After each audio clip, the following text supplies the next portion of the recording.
turn it up. Yeah. Clock eyes, Uncle Dave. It's a dynasty. It's a dynasty. It's a dynasty. It's a dynasty. Hey, let's talk. What moves to do? Who to trade for who? Get your fantasy stats and the place to boot. Get the plans for the draft and the major clues. With the home Sean, Joey, and Andrew. Dan dudes got the hot takes. Every stop place, not base, plot cases. Man, hit the streams of fate. Talking teams and plays. But let's get to the show, man. See you later. All right, welcome back to Dynasty Football Digest. My name is Sean. You can find me on Twitter at Laney1925. I am here with my co-host, Joey. All right, you can find me at Joey the Tooth IDP. And Andrew. Yeah, you can find me at BiddyCentFF. All right, so we did a mock draft last week, and I think this week we're going to start diving into our rankings. We got top 25 we're going to talk this week, and then I think next week we're going to dive into some of the guys that we haven't talked about that we do still like, and just kind of work through some of the other players until the NFL draft, and then we'll have another whole set of rankings for you once the draft happens. So, yeah, do you want to just do them in like sets of 5 here, guys? Like everyone give their 5, and then we can kind of discuss. I think it'll be pretty similar at the top, and then start to diverge. Sounds good to me. Sure. Yes, am I speaking to a couple walls here? I'm sorry. Yeah. We can do that. That would be great, sir. Thank you. All right, excellent. So I'll kick it off with my top 5 here. So we're doing all rookies. We haven't talked about the tight ends or quarterbacks yet, although I think at least Joey and I have watched them. Just not a huge fan of the tight end class, as I've made very clear. So for me, my top 5 are Swift, Dobbins, Taylor, Lamb, and Judy, in that order for now. And kind of my reasoning behind that is just that I'd much rather get the running backs than the wide receivers, because like you don't get running backs for very long. So you want to get them as early in their career as possible. So I want to take the running backs.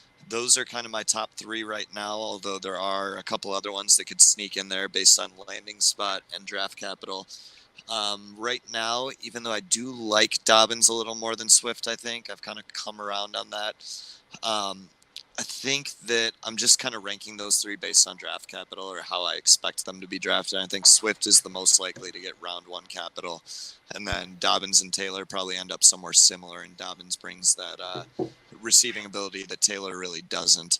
Then for receivers after that, because I think there's a tier cut off a little bit for running backs there, I have Lamb and Judy, and I think that I've made it pretty clear. I think Lamb is my wide receiver 1, but it's super close. Like I'm not going to argue either way. So, Andrew, you want to give us your top 5? I don't believe you when you tell me that you're not going to argue with me. I don't either. All right, try it. So mine is I just did in our most recent draft.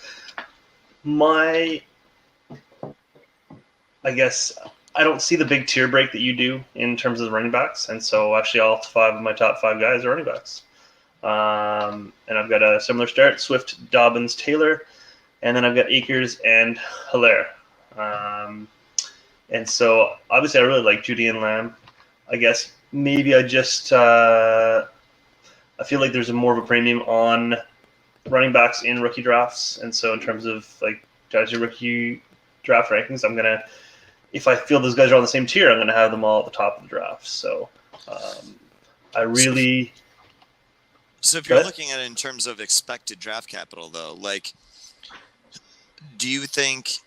Like, I think it's entirely within the range of possibilities that Clyde Edwards-Helaire goes somewhere where he's expected to be part of a committee rather than a lead back. And I think same thing goes for Akers. Whereas I think the tier break for me is not necessarily talent, but perceived value by the NFL. And I think that anybody that's drafting Swift in the first is going to want him to be a lead back. I think Dobbins and Taylor probably go in the second. They're going to be expected to be a lead back. Edwards-Helaire and Akers, like, I don't know that NFL teams are going to expect them to be a lead back. So while I don't think there's a huge talent break there, and I don't necessarily think it would matter if there was, it's more that I think the NFL is going to view them less as bell cow backs. And so, like, for me right now, if I'm doing a draft right now, I'm taking that into account. And I'm thinking ahead and just being like, okay, so, like, nobody's drafting DeAndre Swift in the first round expecting him to only get, like, 10, 11 carries a game. Whereas Clyde Edwards-Helaire, that's a very real possibility that someone drafts him like that, you know? Right, but we don't have that draft capital information yet, right? So you're speculating on a speculation, and so But that's kind of our job is to guess what NFL teams are going to think of them in terms of draft capital, because that matters. So, like, if you're doing a draft right now, are you taking Cam Akers over CeeDee Lamb? I'm pretty sure I did. Okay, so I guess I'm not, because I definitely have concerns that Cam Akers, you know, it's possible that for whatever reason he falls to late round 3. You know, like he falls to round 4. And I don't think the talent's that different, but I think that in terms of like draft capital and situation, that matters. And it's a lot less likely that Swift, Dobbins, and Taylor get slain by draft capital than Edwards, Helaire, and Akers for me. So I think like you have to take that into account in your rankings right now. And then like you adjust them after the draft. But right now, like you have to take everything into account, and I think expected draft capital matters. See, I'm not necessarily as convinced as you are that they're going to not be in a position to be used early on, because I think a lot of teams are taking notice that there's very little value in paying a veteran running back, and there's a lot of value in using a rookie running back.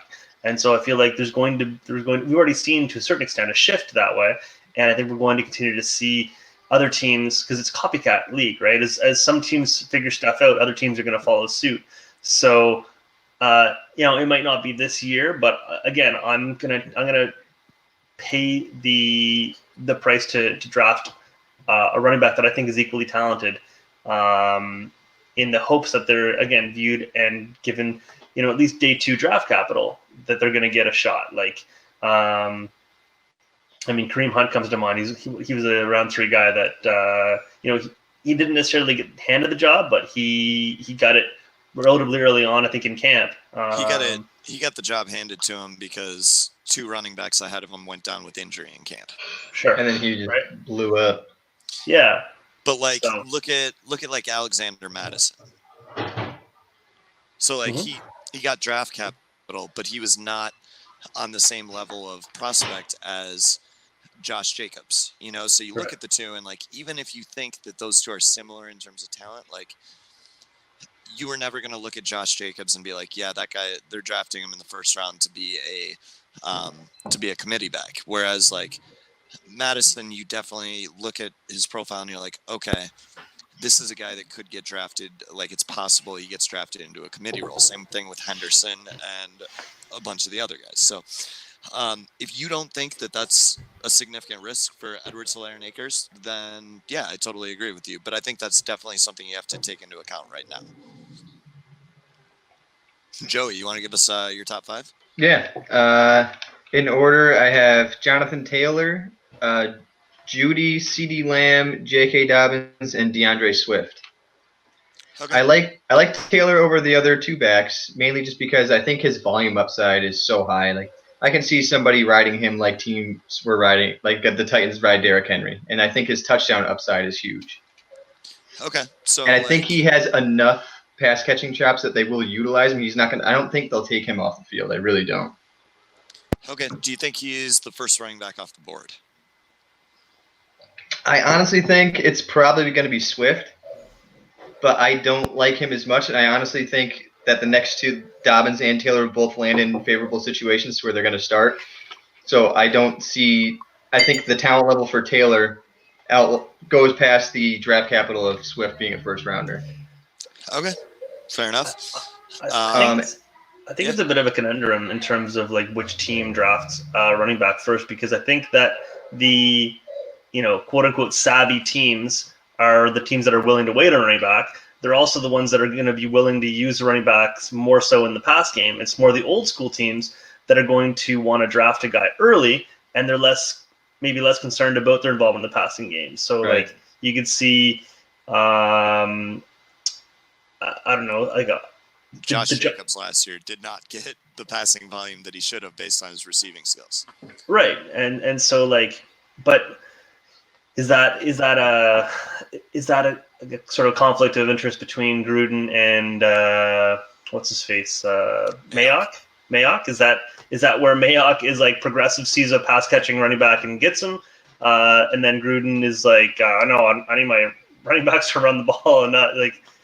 I mean, I think Jacobs was the best pure runner in the class last year too. Yeah. But yeah, no, I totally see your point. And to me, I think that if a running back is good enough at receiving, he's going to demand the football. Where like Josh Jacobs was a good receiver, but he was not Saquon Barkley, Christian McCaffrey. And to me, I don't think there's anybody in this class that's on that level of receiving. So I don't think any of these guys are going to demand it. And personally, I wouldn't draft any of these guys in the first round of the NFL draft. Like none of these guys are going to get first round grades, even though I think they are really good talents and they stack up pretty favorably with a bunch of the running backs we've seen come out, certainly last year's class. But like, how much value is that worth if you're not like a transcendent talent in the receiving game? I mean, to an NFL team, I don't think it's that much, but all right, moving on to the next 5, 6 through 10. I'm kicking it off with Clyde Edwards-Helaire, Cam Akers, because, like I said, I think the running backs definitely are more valuable than the wide receivers, but I think these two carry a little more risk of losing some draft capital or losing some playing time to somebody else. I do think that Clyde Edwards-Helaire specifically should be in the same tier as the other 3 running backs, but I don't know if the NFL is going to view it that way. So until we have further information, I'm kind of assuming they don't, because I just haven't heard the hype from NFL circles. Then I followed up with Ruggs, Mims, and Rager. So for me, the Ruggs is my wide receiver. And Mims, obviously, we all like Mims a good deal. And then Rager, I do have over Shenault right now. I still think Shenault is the better wide receiver. I think he has higher upside, but just the injury concerns. And also, I think he's a little more landing spot specific, because to really maximize his potential, I think that you have to like find different ways to get him involved and utilize his full skill set. I actually think I have the exact same next 5. Maybe slightly different. I had Akers, Ruggs, Edwards-Helaire, Mims, and Rager. Okay, you have Akers above Edwards-Helaire. I do. Okay, all right. I definitely disagree with that. And while they are right next to each other, I think there's a little bit bigger of a gap than what that indicates for me. I just think Edwards-Helaire is a way better weapon in the receiving game, and there's a lot more question marks around Akers. We talked about in our episode breaking down the running backs. I think the vision, while it's not necessarily proven bad, it's definitely like a question mark, because he did have such a bad offensive line and he didn't trust it, so there were a lot of missed opportunities for him. Why do you like Akers over Helaire? I honestly think they're very similar. Edwards-Helaire is obviously probably the best receiving running back in the class, but Akers isn't a slouch receiving. Like, he's not a bad receiver by any means, and his athletic upside, I know he's tested poorly in the spark testing, but watching him on tape, he's very elusive. I mean, Edwards-Helaire has that lateral agility, but he doesn't have that burst or that, I don't know, I don't see top end speed or any like get up and go from Helaire. Akers, I feel like he's got more open field moves. He can make people miss, and then he can take off from there. See, I disagree with the elusiveness. I think Edwards-Helaire is the more elusive runner. He definitely doesn't have the top end speed, but realistically, I don't know how much you need that as long as it's adequate. Like, you don't need to be a burner. You just need to have adequate speed to get to the corner. Just need to get 7 yards at a gain. Yeah, or I mean, like, realistically, once you break through the first level, like, you're running at top speed and everybody else has to turn and run with you. So you don't need to like be that much faster than anybody else, right? Or like that much slower. But yeah, to me, like, I think he is explosive and I think he's got really good lateral agility. It's just the top end speed he's missing, and to me, I just don't care. The other thing that I'm worried about with Edwards-Helaire is I think people like GM's going to focus on him being a receiving back too much, and that's what they're going to draft him for. They're not going to draft him for a lead back role. They're going to draft him to be James White. Whereas Akers, somebody who's going to draft Akers, they're going to draft him to be their lead back. Yeah, and I can see that. And I do think that Edwards-Helaire is actually a weapon in the receiving game, where I think Akers is fine in the receiving game. Right. Like, he's not going to get taken off the field, but he's not going to be a focal point, where Edwards-Helaire, I think, can be a focal point. And, like, that's definitely a concern with Edwards-Helaire that we talked about on Biddy's top 5, where I think that that's, like, definitely a possibility where they kind of pigeonhole him a little bit into more of like a committee back, but I don't think that he's going to end up as James White or Duke Johnson where that's all they do. Because like if that's all you're going to draft somebody to do, you're not spending anything before round 5 on that guy. Mm-hmm. Andrew, you want to give us your next top 5? Yeah, absolutely. Just for the record, I had Akers above Helaire as well. I've got I kind of went the other way here. So I got another tier of wide receivers. Now, I don't think these guys are all one tier, but I think they're all above the next tier running backs. So I've got Judy and then Lamb and then Ruggs. And I like Jefferson and then Rigger. Okay. So you're not in on Mims in this group. Well, we'll just wait for the next tier because I think he's very close to that tier, but he's not quite in it. I do like him a lot, but I feel like there's maybe a few more guys that have that similar profile in this draft as opposed to Jefferson and Rager. I think are clearly in a tier below Judy, Lamb, Ruggs, but I think that they're a little bit more unique in their skill sets, where I think they're going to be maybe not necessarily unique, but more refined in Jefferson's case, and more unique, I guess, in Rager's case. Okay. We are going to take a short break here, and we'll be back to give our 11 through 15.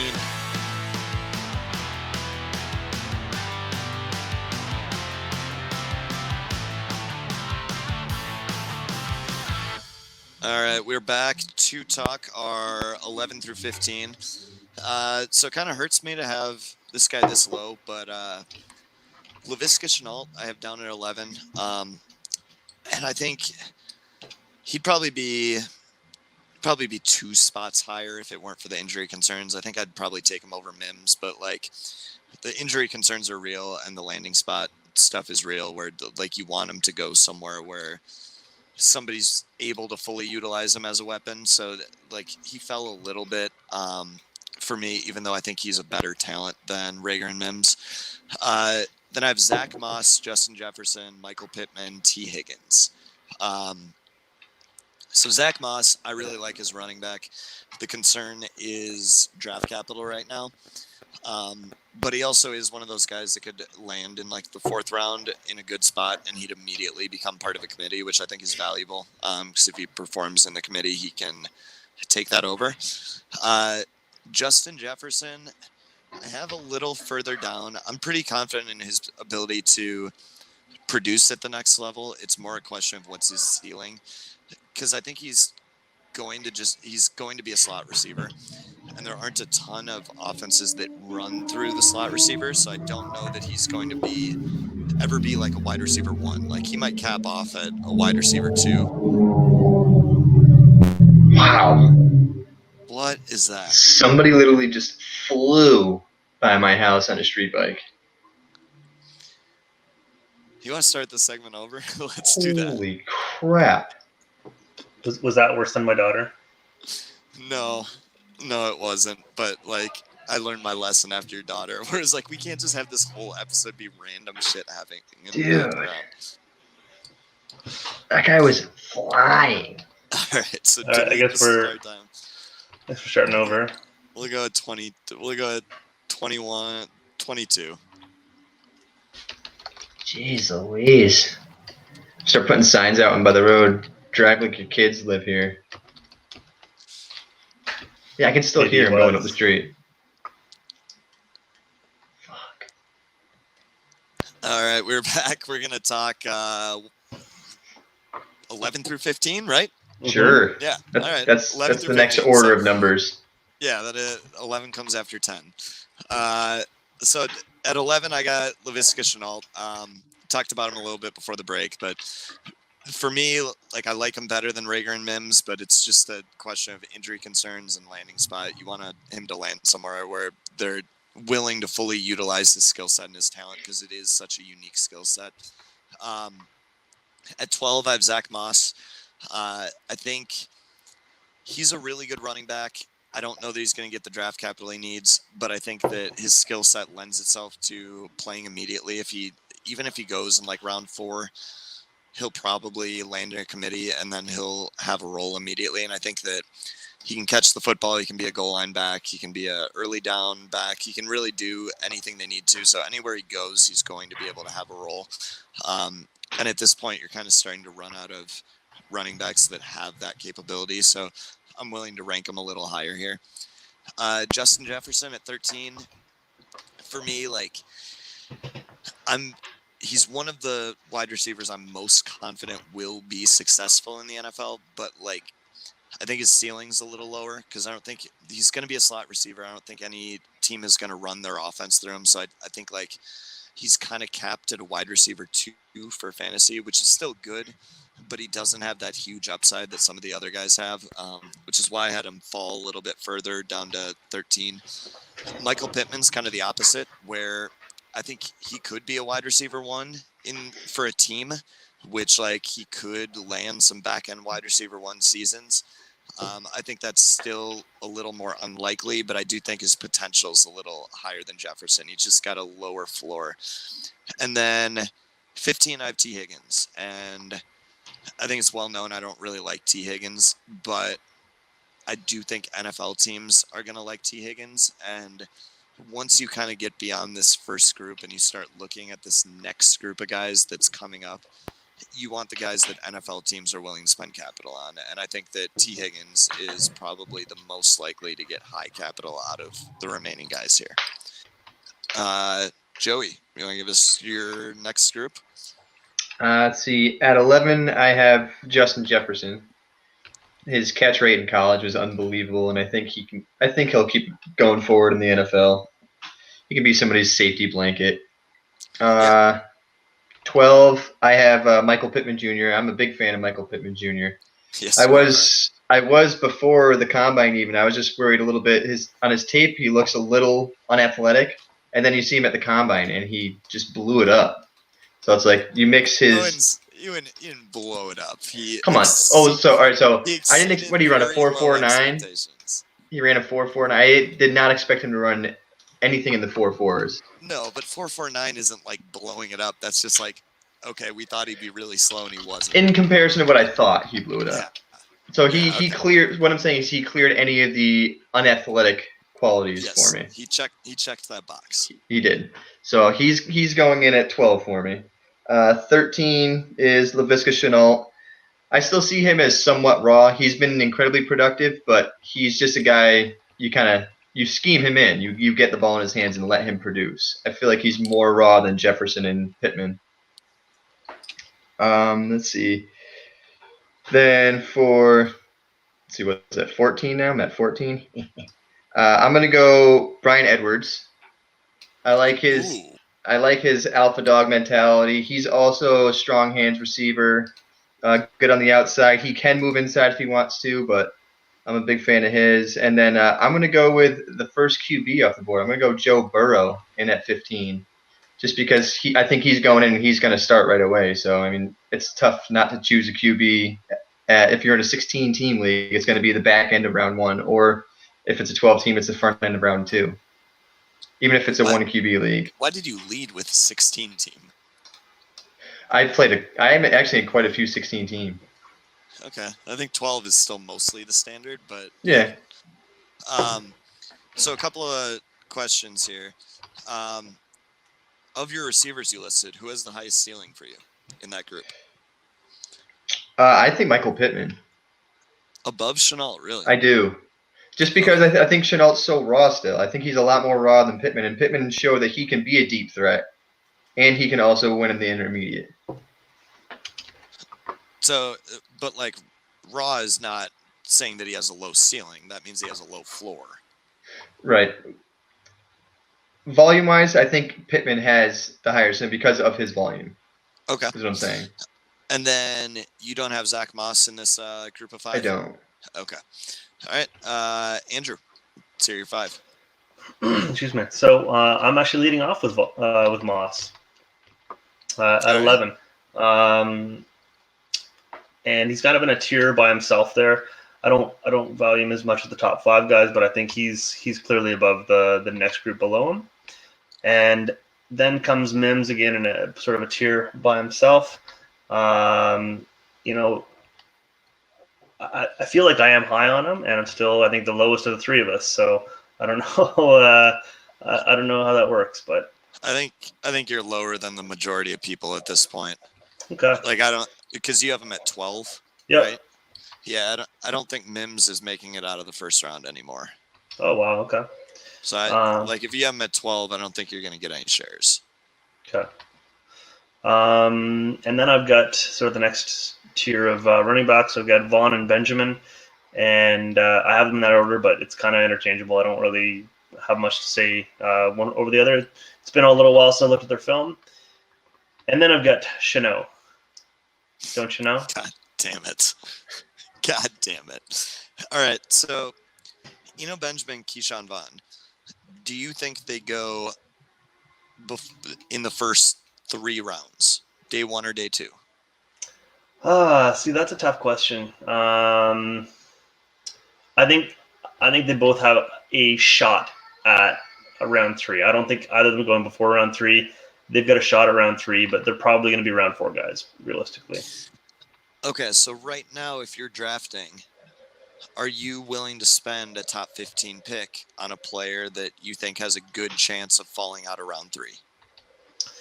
I mean, I think how many of these wide receivers do you think are going to go inside round 3?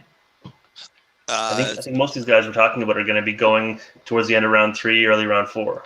No, not a chance. Not a chance. There's like Jefferson might go round 1. So let's go down the line here. So we got I had Jefferson at 9. I had him ahead of these guys. You had him ahead by 3, but okay. So we got Lamb and Judy will probably go round 1, almost certainly. You got Mims, Rager, Chenault, all round 1, round 2 borderline. Throw Jefferson in there too. Pittman's probably high round 2. Higgins might go round 1, but after his combine, he'll probably sink into round 2. And that's where we're at in terms of guys we've listed right now. Bryan Edwards will probably go round 3, maybe a little later. How many wide receivers do you expect to go in round 1 or 2? 1 and 2. Let's see. So we got 1, 2, 3, 4, 5, 6, 7, 8, 9. Probably 10 or 11 wide receivers in round 1 and 2. 10. I mean, okay. there's been talk of like 20 receivers in the first 3 rounds. Yeah, there's been talk of that, but I think it's also been established that it's unrealistic and would be unprecedented. 25 for sure. Like if you're looking at 15 to 20, like definitely possible. 5 wide receivers around, like definitely possible. I don't know. I think a lot more wide receivers are going to go in the first 3 rounds than you think. But yeah, so I guess for me, like even though I like Keyshawn Vaughn, I don't like Benjamin that much, but I like Keyshawn Vaughn a good amount. I have him falling a little ways down here because I don't think he's going to go early. I think he's going to be a day 3 guy, and he's going to be totally draft capital and landing spot dependent. And when you're dependent on both of those things, you're really kind of just a straight up gamble at that point, Yeah. All right. Let's talk about the next group of 5 here. So for me, this is where you went Burrow at 15. For me, I'm going Burrow and Tua at 16 and 17. I think this is where you kind of get to the point where a lot of these guys are guys that definitely have the potential to go top 3 rounds, day 1, day 2, but like you don't know for sure. Where like any number of these guys could go day 1, day 2, but we don't know which ones yet. So for me, like this is where I'm willing to pivot and take Joe Burrow, Tua. My next 3 guys, I have Brandon Ayuk. Somebody's going to love the speed, the playmaking ability, the rack ability, and he's going to get good capital. And I think that there are a lot of different things that he can do and bring to the table to establish himself early. Antonio Gibson at 19. I don't know Have a whether he's going to play crush. wide receiver or running And a back, boner. but I think that Antonio Gibson is probably going to be pegged as a running back, and I think that his athleticism and ability in the passing game and playmaking ability is going to get him early draft capital. So like early round 3, I think is kind of where I see Gibson coming off the board right now. And if you're getting that as a running back, they're going to find a way to use you, and I really like that. And then this is kind of a sneaky one, and I think a lot of people are not going to like this, but the more I watch him, the more I really like him. I really like Devin Duvernay. I think that he's going to be somebody that's going to play in the slot, catches the ball really well, runs really good routes, really good after the catch. I think he's got a pretty high floor as a receiver, and I think that his ceiling is a lot higher than he's given credit for. So I really like Duvernay here at 20, and there's going to be another guy kind of similar to that profile coming up here in the next group of 5 for me. But Andrew, you want to give me your next 5?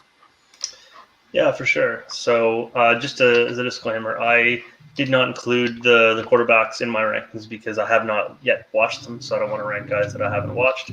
I also haven't gotten around to Antonio Gibson, so he's not included. So at 16, I've got Pittman there, and I think he's kind of in a similar tier to Chanel, so I'll get them back to back. And then I've got Higgins and Tyler Johnson and Ayuk, so kind of a big wide receiver tier there. And then Michael Warren. I actually, yeah. I think I might be higher on the running backs this year than you guys are. I don't think it's that you're higher on them because we like all these guys, but I'm confident that most of these guys are not going day 1, day 2. Most of these guys are going day 3. We don't know which ones yet, but most of them are. So I'm like dropping them in my rankings because there's a very good chance that these guys just don't see the field. Whereas like a lot of these wide receivers, like I'm confident they will see the field. Okay. Like, I don't know. Michael Warren is a guy where I really like his tape, but it wouldn't be crazy to me to see an NFL team take him in round 6, Sure. And it also sucked the fact that he didn't work out at the combine. He was going to just do his pro day, and then pro days got pretty much canceled. Yeah. I also though feel like a lot of NFL teams have difficulty evaluating wide receiver talent. So a lot of wide receivers that get early round draft capital end up, failing, right? So Right. That's if Al Davis is drafting you. But you're not just ranking them by where they're drafted. You're taking the guys you like, filtering them by draft capital. So it's like, yeah, I really like Tyler Johnson, but like rumors are he's going to go around 5 to 7, and so even though I like him, I'm filtering him out for now, and I'm pushing him back into the later rounds.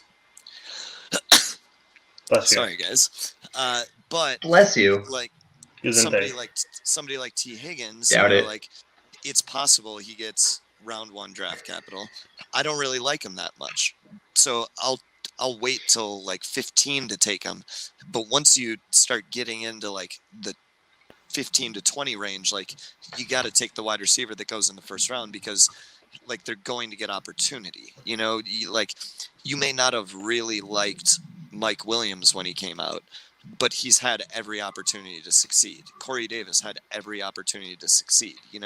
Like not everybody who's goes early is going to be good, but if you like him they should go early, and if you don't like them, there's a certain point where you have to trust that the NFL is going to give them opportunities. Mhm. You know. All right, Joey, next 5. Let's see. At 15, I have Tua, then Zach Moss, T. Higgins, Brandon Ayuk, and Keyshawn Vaughn. All right. Pretty self-explanatory. Yeah, I mean, like you said, T. Higgins draft capital. I really don't like him. I wanted to push him farther down. And when we did the rookie mock, I had picked him in the second round, but it's literally because of his draft capital.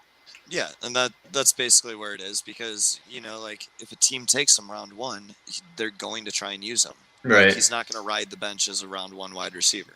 Right, but who's the guy that I always make fun of? I use my reference for T. Higgins, Minnesota.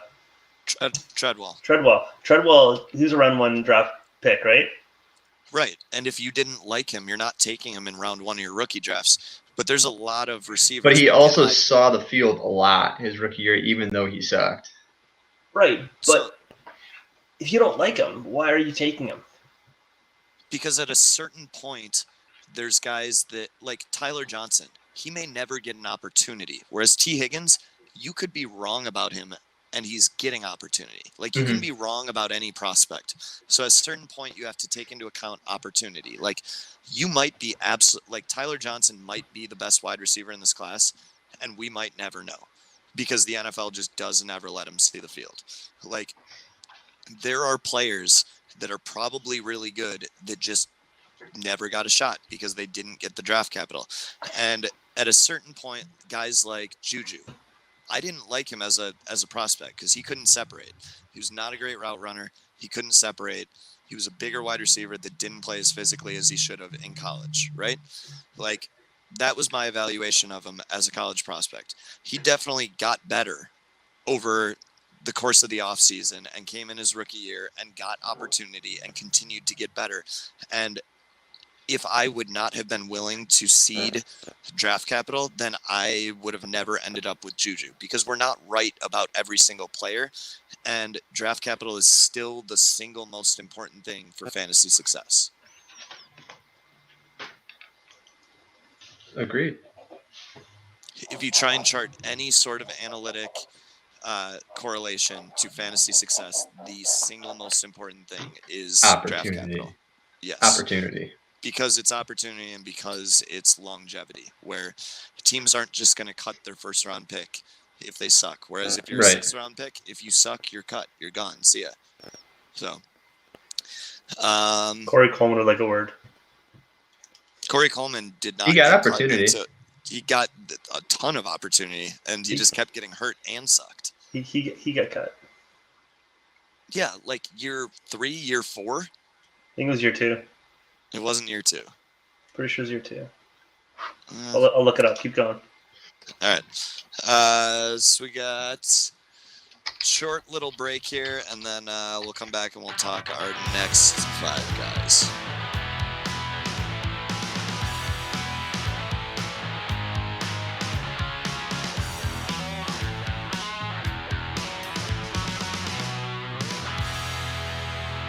All right, let's talk our well, I guess we got 10 more guys that we're going to get through, maybe.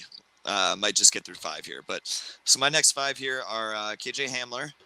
I don't think that his role is super valuable to an NFL offense, but I do think he has big playability. I think he'll get the draft capital. And I think he can kind of fall into that like boomer bust type of player. And I think the speed is legit. And also, like, his drops weren't really a problem last year. It was just this past year that they were a problem, if I remember correctly, which is kind of weird to me. But I think it's worried about getting injured before the NFL. What was that? He's worried about getting injured before the NFL. Yeah, that's absolutely it. Then I got Justin Herbert next. I think he's probably going to go top 10. I think he's probably going to get 3 years of playing quarterback, and I don't hate Herbert. I don't love Herbert, but I think, like, I don't know, like late round 2 is kind of where I'm willing to take a quarterback that I know is probably going to start for the next 3 years at the very least. Chase Claypool at 23. I'm hoping he gets the tight end designation, and if he does, that'll make this all worth it. If he doesn't, then this is a total waste of a pick. So that's kind of a huge gamble at 23 for me. Then 24 and 25, I have Eno Benjamin and Keyshawn Vaughn because, and I actually prefer Keyshawn Vaughn to Eno Benjamin, but I think Eno Benjamin's probably going to get more of a fair shake at getting a role on a team early, whereas Keyshawn Vaughn has a much better chance of getting buried on a depth chart, even though I do prefer Keyshawn Vaughn here. So those are my 24, 25, because I think that this is kind of where I'm starting to take shots on running backs that I think will go day 3, but are good enough that may end up contributing here. Joe, you want to give us your top or your next 5? 20 is Justin Herbert. I feel like he's going to be a top 10 pick, like you said, and I think he's going to start this year. If not this year, at least next year. Then I had Eno Benjamin. I think he'll probably be a day 4 running back, but he should still get somewhat of an opportunity, at least be a committee guy, and he is still explosive. So then I have Darrington Evans. He's a guy I'm pretty big on. He's elusive. He's more of a scheme fit for his zone, but if he can land in the right spot, he's explosive. Plus, he has great special teams ability, so he might get higher draft capital than some of the other running backs. So that could boost him up a round or 2. Then I have Donovan Peoples-Jones, just because I know a lot of people don't like him. He doesn't separate well, but he's got the size, athleticism. At this point, I'm willing to take the risk, and I know there's a lot of GMs that will as well. He's got the size, athleticism, and I don't know. It's tough to get a grade on him because of Shea Patterson. I mean, he doesn't win with separation; he wins with physicality. But I'm much lower on Peoples-Jones than you, I think. Just because there are so many good wide receivers in this class that I'm just more willing and I feel better about, Yeah. And then 25, I had A.J. Dillon, just because I think after his combine and his production in college, somebody's going to draft him too high, and they're going to give him opportunity. Yeah, I agree. A.J. Dillon's probably coming up on the board for me here. Andrew, you want to give us your next 5 here? Looks like we got a couple of minutes left. Yeah, I get Edwards next, and I think I would have been higher on him if not for the injury. I think that's a big hit to him. Then I've got Bowden, and I think that's just purely upside. Like, I think he's an exciting player, and where there's a bunch of guys that are kind of in a similar value in this range, I think he's got the highest upside. Probably the lowest floor because he's a little bit less refined, but he's an exciting athlete. Then I've got Duvernay. Again, I think he's going to be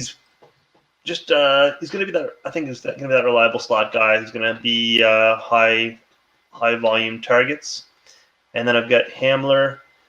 And A.J. Dillon is, again, a guy that I'm not excited about, but I think he's going to get a role. And so if I can draft him and trade him, that would be I think that'd be probably my best bet. You're speculating, though, that he's going to get a role and that he's going to get draft capital. You're speculating. I didn't speculate about his draft capital. I speculated about his role. You think he's going to get a role with no draft capital?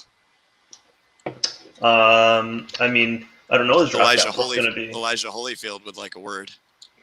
You two are infuriating. Did he get a role? Did Elijah Holyfield get a role? No, because he didn't get draft capital. He tested atrociously. A.J. Dillon trusted incredibly. Yeah, he tested atrociously. They're very, very dissimilar.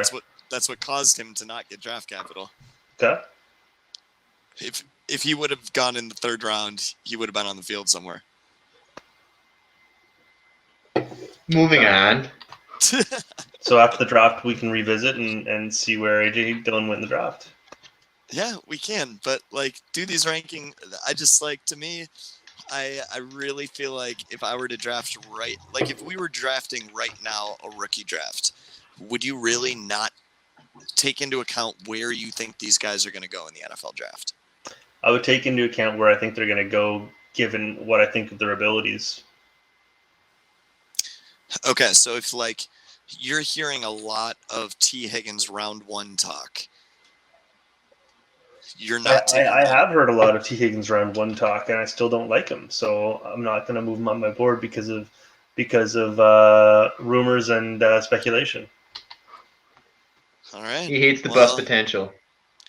Yeah, I mean, I do too, but draft capital matters. So, all right, this has been Dynasty Football Digest. Once again, you can find me at Lanny1925 on Twitter. You can find Andrew at BiddyCentFF, and you can find Joey at Joey the Tooth IDP. You can find our written content at idpguys.org and at dynastyfootballdigest.com. You can sign up for a subscription there, which will get you access to our ADP rankings, trade calculator. What else do we have there? Access to the Slack channel, which basically is your end-all be-all. Basically, message us, ask us whatever you want. You can hear Andrew's terrible takes on draft capital. And then we do have a rookie draft magazine coming out, which has a ton of prospects. I think it's 122 prospects for both offense and IDP. And that is going to be coming out shortly after the NFL draft. A bunch of people have put a bunch of work into that, and it's going to look really sharp. So you can actually get that in package with a subscription to both websites if you visit the websites. Once again, idpguys.org and dynastyfootballdigest.com. Yeah, thanks a lot for joining us. Draft capital matters. It does. After the draft, we'll find out.